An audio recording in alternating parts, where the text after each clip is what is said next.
Prop with Jingles and Coco, where one of us has fought Jason Spezza and the other one just fights snack cravings. I'm your co-host, Josh Ingles, betting analyst for Covers.com, joined by 14-year NHL vet and NHL analyst Carlo Colaiacovo. What is up, Coco? What is up, my man? I'm feeling good today. I'm looking forward to keeping this spicy hot train going right now with our picks. Yeah, we 9-6 plus over 4 units hit some big plus money plays, and we got a couple plus money plays here today as we start off. Carolina at Toronto. Toronto minus 105 on the money line with a total of 6 that should probably be hitting 6.5 later in the day. And we are jumping things off with the John Tavares anytime goal at plus 220. The Leafs picked up a 4-0 win in Dallas without Matthews, and your favorite guy in the world now, Eric Shalgren in net. And they face the Hurricanes, who they beat 4-3 last month in extra time. Matthews scored 2 of those goals, and the top line accounted for 4 goals in that game. Now Tavares sliding into that top spot in his absence. Were you impressed with the top line without Matthews? And is the Mitch Marner effect real? It's absolutely real. And all you got to do is ask John Tavares, because it seems like every time he's played with this guy, you go back to his first years of Maple Leafs, scored his career high in goals in 47.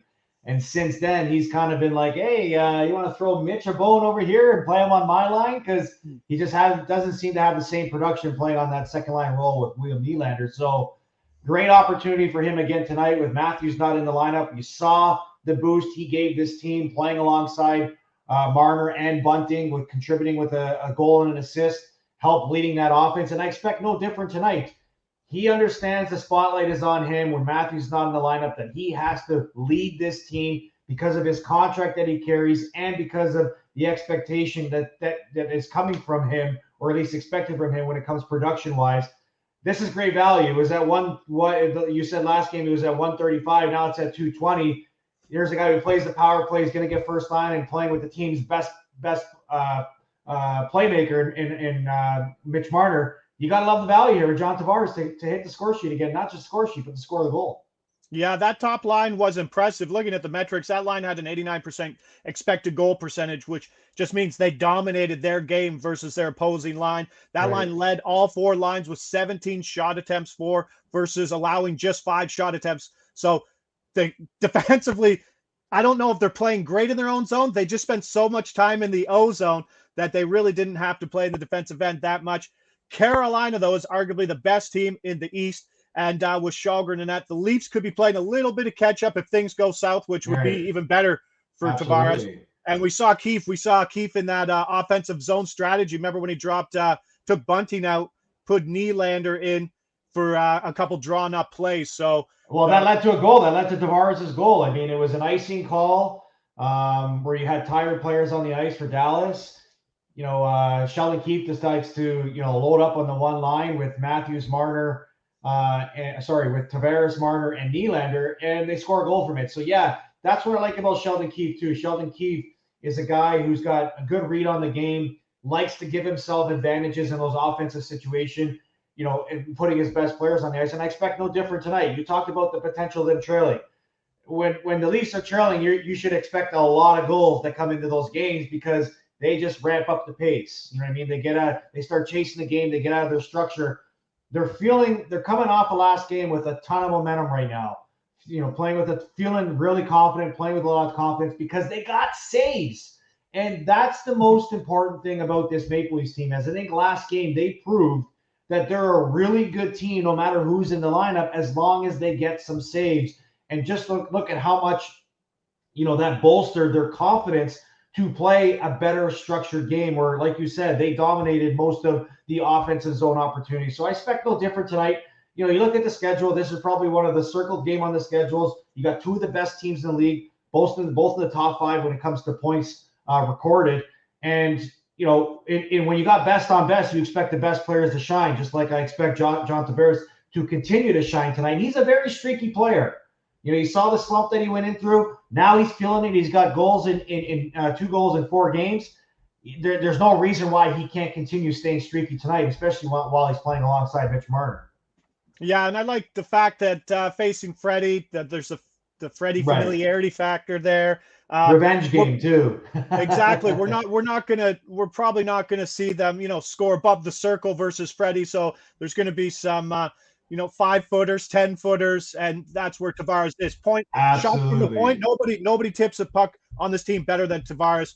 Right. And I think when you face these teams, these Carolina teams said I think sits second in the league in shots against, that kind of becomes an offensive strategy of just like you would be in the playoffs, just get things to the point, get things towards nets, and see what happens. Right. One of the best net front guys in the league. Put him in his office and get pucks there. And hopefully he bangs one in at plus 220 for us. Yeah, 3 goals over his last 6 games, including 1 versus Stars. But he's also got at least 3 shots in 5 of his last 6, so he is shooting. That's always a good indicator when we're looking at anytime goals. And now with Marner, he has the finishing role. You know what I mean? Marner will create. They're both great at zone entries, and Tavares hopefully bang in something that Nylander creates. This is a great price, great opportunity, and I don't think it's reflective of his opportunity tonight at plus 220. So let's jump gears off over to Vancouver, Detroit to Vancouver, and here we are betting against Detroit. Total of 6. This should get to 6.5, and we are hitting the JT Miller money train over 1.5 points at plus 108. And I feel bad for fading Detroit constantly every game, but why not? They're allowing 5.3 goals per game over the last 30 days, giving up 36 shots per game over that stretch, which is nuts. The PK, it just keeps getting laughably bad. The PK, 47.6%. Nice. There's teams that go on hot stretches who have a power play at better percentages than that. Right. They'll face the league's best offense. No one's talking about this Vancouver offense. League's best offense over the last 30 days, 4.43 goals per game over their last 12 with a 30% power play. So this is a great matchup, power play versus terrible PK. Should we expect more Vancouver points tonight versus this Detroit team? Jingles, this is one of my favorite games on the board because, if you watch Detroit play, you should be on them or at least against them every game because they find themselves in track meet type of games. And I love what you said about Vancouver, how them being the highest scoring team in the league over the last 6 games. And a big reason for that is because of the play of JT Miller. He's averaging 2 points a game over his last 5. Vancouver is one of the hottest teams in the league over their last 10 at a 7-2-1 record. And, if you didn't notice, they're 1 point out of a playoff spot. So they got a lot of momentum on their side. And against a team like Detroit that can't keep a beach ball out of the net because of the way they play defense and the goaltending they're getting, this is tremendous value for JT Miller, who is playing at another level right now of dominance. And I don't know if it was, the trade rumors that sparked his game, or, maybe it was just the fact that, they've got a feel-good feeling with the coach coming in and Boudreau, and he's the guy getting the WWE belt every night for player of the game. I don't know what it is, but JT Miller is playing at another level right now, and he is putting this team on his back and carrying them night after night. I mean, we saw the game the other night in Edmonton. It was a 7-5 game. I expect no different tonight. You're going to see a ton of goals, and JT Miller has a great chance to play a factor in many of those goals, not just 2. I'm glad you brought up the fact that Miller was on the trade block. This was just like 2 weeks ago, 3 weeks ago. I never understood it, but yes. And he's literally played himself out of getting traded. Right. With the play of the team and everything. And they're only 1 point out in what is becoming the most exciting playoff race that I can remember in a long time. From 7 to 12. The team in 7th place right now could ultimately end up in 12th in the West. Right. And JT Miller, he's just been on a heater of all heaters. 25 points in his last 12 games. He leads the league in points over the last 30 days. There you go. That's nuts. He gets it on the PP2 with 8 points. He has riding a 12-game point streak, multi-point game in 4 of his last 5, 15 shots in his last 2 games. Amazing. It's amazing. Yeah, and it's sort of like our Tuesday slate where we took McDavid, against Detroit because of all the chances he was going to potentially get, and he caught that in the first period. Yeah. Right. And I'm expecting, or at least I'm hoping that same result will happen in tonight's game. But, we're not just talking goals here. We're talking points, right? Mm-hmm. JT Miller has been known to hit the score sheet with the goals, but because you're doing the point value here, you got to like the chances of him against one of the worst defensive teams in the league to get over 1.5 points at plus money too.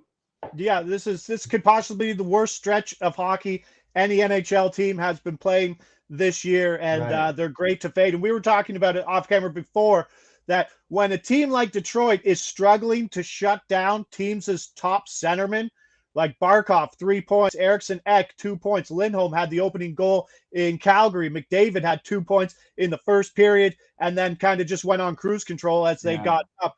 What does that tell you in this Detroit team's ability to shut things down today if they haven't been able to do it so far? Well, that tells me that Detroit's got a nightmare matchup, or a matchup nightmare when it comes to shutting down other teams' top lines, because outside of Mo Seider, who's a rookie and playing like a beast, they don't really know who to trust on the ice, right? I remember playing where, I'd be playing as a third pair type of guy, and I'd go in for a D zone faceoff, and the top line would come out, and my coach would be crapping his pants on the bench, and I'd be like, "I'm playing in the NHL. Just let me play. I don't need the change signal." Well, when you start creating that doubt into players' minds, they don't want to be on the ice against the other team's top players because they don't want to be on the video the next day being shown them taking the puck out of their net and having to swallow minuses for it. So, look, it's the best value you can find. A hot player against a struggling defense and a struggling team that has a hard time keeping the puck out of the net. So that's why we like JT Miller here. Yeah, I'm trying to bring up the other defense pairings for Detroit last night, and I follow this league pretty closely. And these names, a Stecker on the second line with Letty, and Yulev as the bottom. Ulevi. Yeah, they just picked him off of waivers, actually from Vancouver. So. Oh, there you go. Look at you. Wealth of knowledge, man. Wealth of knowledge. Sorry, not Vancouver. Florida. My bad. He got drafted to Vancouver. So, yeah. So, young, inexperienced, blue line, facing arguably the hottest offense. Right. Let's keep fading them and bank some money. So, this is point night. I think we can assume this is point night for Miller. And with Detroit, like you said, the 7-5 track meet game, like Detroit's scoring goals too. So, that should help keep Miller stay offensive. And he's sitting at 24 goals and 49 assists tonight, so he could actually hit the 25-50 mark tonight for the over 1.5 for plus 108. So let's go, Miller. Why not ride a hot hand? And then we keep running into these same similarities, and we are back to the Vegas Golden Knights. Florida at Vegas. Vegas plus 140 on the money line with a total 6.5. We are looking at Sam Bennett over 0.5 points at plus 108. Now, the Knights return home after going 0-5 straight up on a 5-game road trip, and they didn't even play that good of a schedule. Right. They have over $35 million on the IR with Pacioretty, Stone, Smith, McNabb, Lehner, Martinez, Stone. The list, it's a laundry list of injuries, and it affects every major aspect of this team. Basically, this team is in the dumps. Florida, however, just got defenseman Ben Sherratt from Montreal. Right. So what does that do to a locker room that is already loaded with talent heading into a game versus a struggling opponent in Vegas? Well, Jingles, I think it's safe to say that me and you, our job is to find weakness in the slate of games. And there's no bigger game right now that shows weakness than the Vegas Golden Knights because of what you just mentioned. Losers of 5 in a row. Playing, not getting results at the worst time of the year in a playoff race. They are literally staring at not making the playoffs with the amount of talent that they have on that team. They can't keep the puck out of their net. They are decimated by injury. But more importantly, I've always stated the hardest game to play is the first game back after an extended road trip with time change. And not only do they have to deal with injuries with, below average goaltender, now they've got to deal with body clock sort of, fatigue. And when you're doing that, it's hard enough to do it in a game, but now you're doing it in a game against the team with the second best record in the league and the highest scoring team in the league with the Florida Panthers. I don't like Vegas' chances at all in this game. I like Florida to continue to pile up the goals, continue to pile up the points. And the jump that Florida just got right now, too, or the boost, is anytime you acquire a player that is going to make your team better, it gives you that extra jolt of energy because now you're thinking to yourself, okay, we've played really well in this season. Our GM, our coaches, everyone believes us. They've gone out to make us better. Let's go show that we are better from this, and let's play with a little bit more jump, a little bit more spirit, and continue to grow and get better as a team. So we're building for the playoffs. So, you talked about a Sam Bennett here. You probably can't find any good value on any Florida players right now because the chances of them recording points in this game are great. So why not try with the Sam Bennett here, who you pointed out, is getting a promotion on the top line, playing against one of the highest scoring point producers in the league with Jonathan Huberdeau. Against the Vegas team that can't stop the puck with their goalies and can't play defense with all those injuries, he's going to get his chance. He's going to get his opportunities, and we hope he cashes in for us tonight. Yeah, they've been mixing the lineups a bit. Lundell was out, so what word do you use? The bingo? What's your bingo analogy? Oh, bingo balls. Yeah. Bingo balls for the lines. Yeah, I'm more of a line in a blender guy. You're bingo balls. Yeah, but no, Sam Bennett, he's been held off the score sheet for 4 straight games, which ties the season high, which shows us that keeping him off the score sheet. Exactly. Yeah. Right. And he leads the team. But the good thing is he leads the team in shots over that stretch, 4.1 per game. So always go to shots when you're finding value for goals and points, I find. He buried 2 goals in the last meeting, too. So he's got that going for him. And the biggest thing, he's playing with a guy who leads the league in assists in Jonathan Huberdeau. Oh, and Sam Reinhart's not too bad on the other side. Yeah, so this might be one of the best spots in the league, and I don't think the lines have really adjusted to it. So it's plus 104 for a guy possibly centering Art Ross candidate, a steal. And I think you already mentioned it. Does coming home from a long trip not always benefit the home team? No, it doesn't at all. I'll be honest with you. You may think you're feeling good, but you're skating around in quicksand. You got the jello legs going. You feel like you're going slower than you maybe look. So a lot of things are going against Vegas right now, and not just that. The pressure on them to win right now is ridiculously high, and with each loss, that pressure gets higher, and that sort of the feeling in the room gets tighter. And this is a Vegas team right now that just needs to catch a break.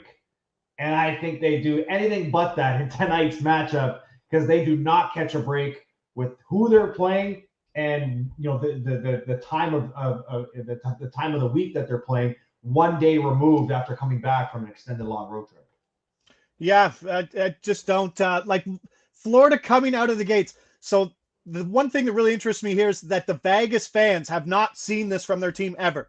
I don't think they've really, ever. So like you see Twitter right now, they're starting to get a little feisty. They're feeling what a normal fan base should be feeling like because they've 100%. Been spoiled since they came into the league. It's been like Stanley Cup contender the 5 years that they played in the league. They have no idea what losing feels like.